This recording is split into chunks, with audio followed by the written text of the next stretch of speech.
Olá, meu nome é Amanda. Além de ser a narradora deste canal, eu também sou terapeuta transpessoal e eu utilizo os livros como uma das minhas ferramentas de trabalho. Hoje eu vou compartilhar uma leitura do livro Mulheres que Correm com os Lobos. É um livro com um potencial terapêutico incrível. Ele foi e é ainda hoje muito significativo no meu processo de autoconhecimento e de desenvolvimento pessoal. Por se tratar de uma obra protegida pela legislação de direitos autorais, eu vou compartilhar apenas alguns trechos para que você tenha uma prévia do conteúdo. Se for do seu interesse adquirir o livro, há um link para realizar a compra na descrição do vídeo.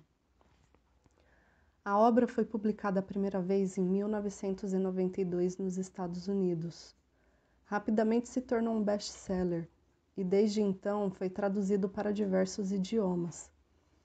Aqui no Brasil, o livro é publicado pela editora Rocco. A autora é Clarissa Pinkola Estes, psicóloga e contadora de histórias, nascida em 1945 nos Estados Unidos.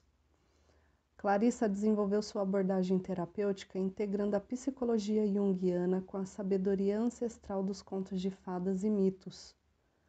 A autora mostra como eles podem ser ferramentas para ajudar a entender nossas próprias experiências. O livro proporciona uma jornada de autoconhecimento e cura, empoderando a mulher a resgatar sua força interior e autonomia, além de ser uma fonte de inspiração para vivermos uma vida mais autêntica e plena. Trecho da página 15, a parte da introdução. Clarissa diz: minha vida e meu trabalho como analista junguiana e contadora de histórias, me ensinaram que a vitalidade esvaída das mulheres pode ser restaurada por meio de extensas escavações psíquico-arqueológicas nas ruínas do mundo subterrâneo feminino. Com esses métodos, podemos recuperar os processos da psique instintiva natural e, através da sua incorporação ao arquétipo da mulher selvagem, conseguimos discernir os recursos da natureza mais profunda da mulher. A mulher moderna é um borrão de atividade. Ela sofre pressões no sentido de ser tudo para todos. A velha sabedoria há muito não se manifesta. Trecho da página 16. A mulher selvagem passou pelo meu espírito 2 vezes. A primeira, pelo fato de haver nascido de uma linhagem hispano-mexicana tipicamente passional, e a segunda por ter sido adotada por uma família de húngaros impetuosos.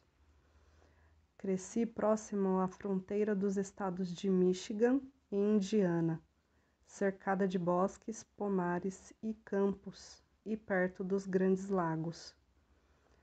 Ali, os trovões e os relâmpagos eram meu principal alimento.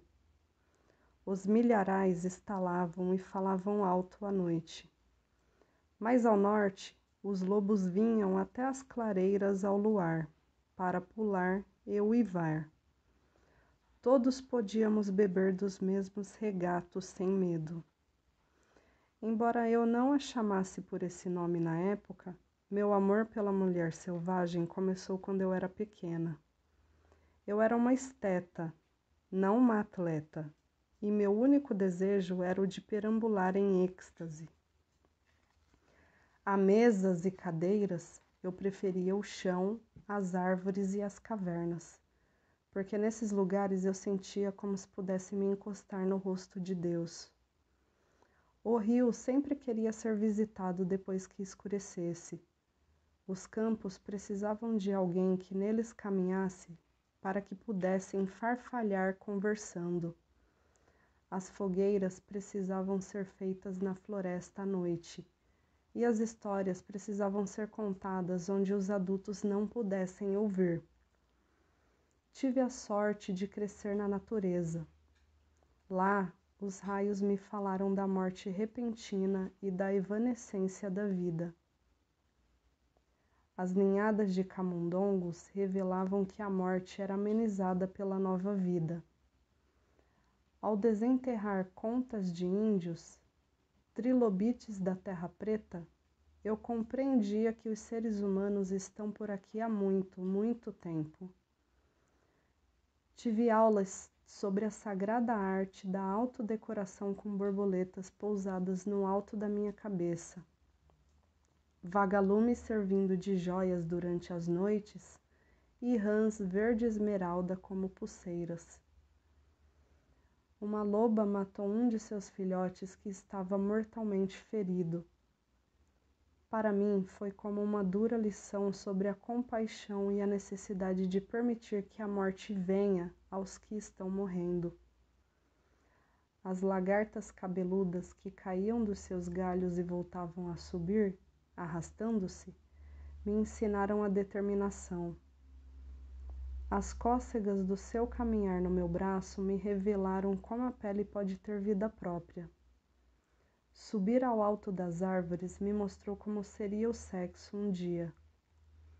Minha própria geração, posterior à Segunda Guerra Mundial, cresceu numa época em que as mulheres eram infantilizadas e tratadas como propriedade. Elas eram mantidas como jardins sem cultivo, mas felizmente sempre chegava alguma semente trazida pelo vento. Embora o que escrevessem fosse desautorizado, elas insistiam ainda mesmo. Embora o que pintassem não recebesse reconhecimento, nutria a alma do mesmo jeito. As mulheres tinham de implorar pelos instrumentos e pelo espaço necessários às suas artes. E se nenhum se apresentasse, elas abriam espaço em árvores, cavernas, bosques e armários. A dança mal conseguia ser tolerada, se é que o era, e por isso elas dançavam na floresta, onde ninguém podia vê-las, no porão ou no caminho para esvaziar a lata de lixo. A mulher que se enfeitava despertava suspeitas. Um traje ou o próprio corpo alegre aumentava o risco de ela ser agredida ou de sofrer violência sexual. Não se podia dizer que lhe pertenciam as roupas que cobriam os seus próprios ombros. Era uma época em que os pais que maltratavam seus filhos eram simplesmente chamados de severos, em que as lacerações espirituais de mulheres profundamente exploradas eram denominadas colapsos nervosos, em que as meninas e as mulheres que vivessem apertadas em cintas, amordaçadas e contidas, eram consideradas certas, enquanto aquelas que conseguiam fugir da coleira uma ou duas vezes na vida eram classificadas de erradas. Por isso, igual a muitas mulheres antes e depois de mim, passei minha vida como uma criatura disfarçada. À semelhança da parentela que me precedeu, andei cambaleante em saltos altos e fui à igreja usando vestido e chapéu.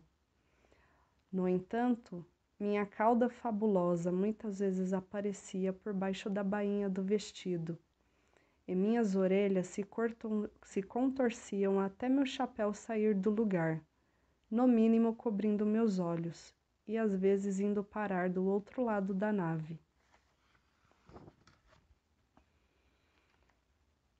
Trecho da página 25. De que maneira a mulher selvagem afeta as mulheres?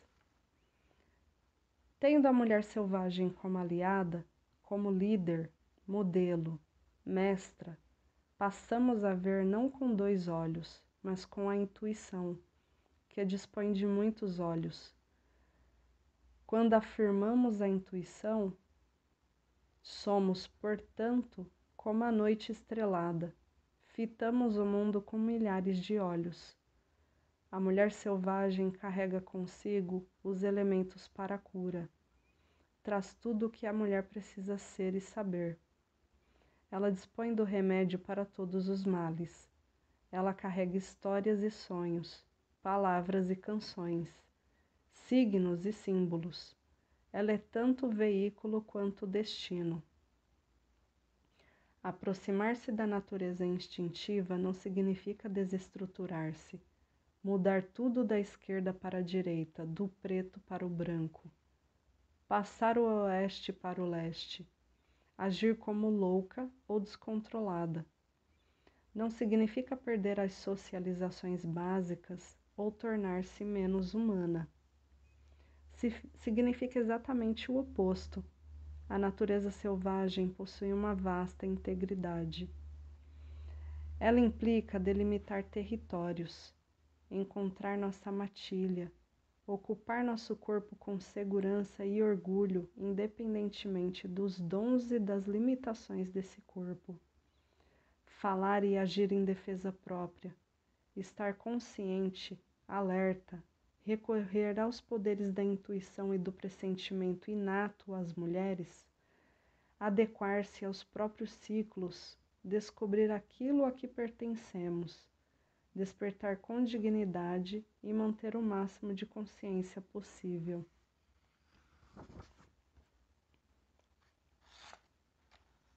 Trecho da página 29.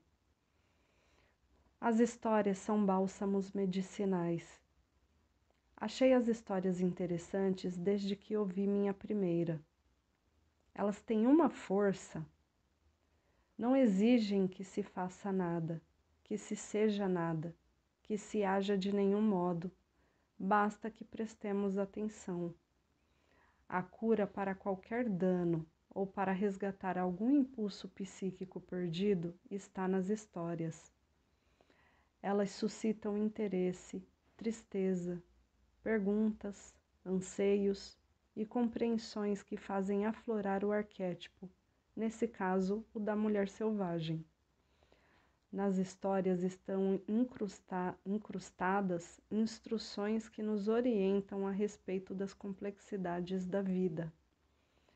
As histórias nos permitem entender a necessidade de reerguer um arquétipo submerso e os meios para realizar essa tarefa. Dentre centenas de histórias que examinei durante décadas, as que estão nas páginas que se seguem são as que exprimem com maior clareza a fartura do arquétipo da mulher selvagem.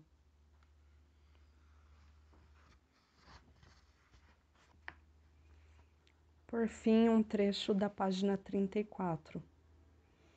As histórias conferem movimento à nossa vida interior, e isso tem importância especial nos casos em que a vida interior está assustada, presa ou encurralada.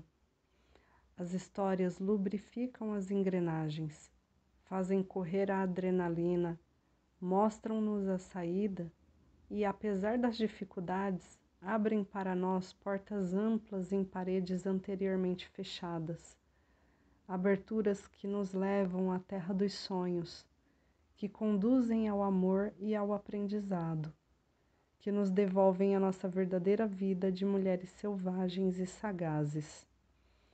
Histórias como Barba Azul nos dão ideia exata do que fazer a respeito do ferimento que não para de sangrar.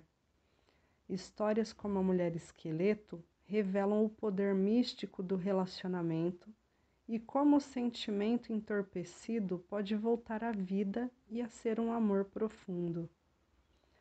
Os dons da velha Mãe Morte podem ser encontrados na personagem de Baba Yaga, velha megera selvagem.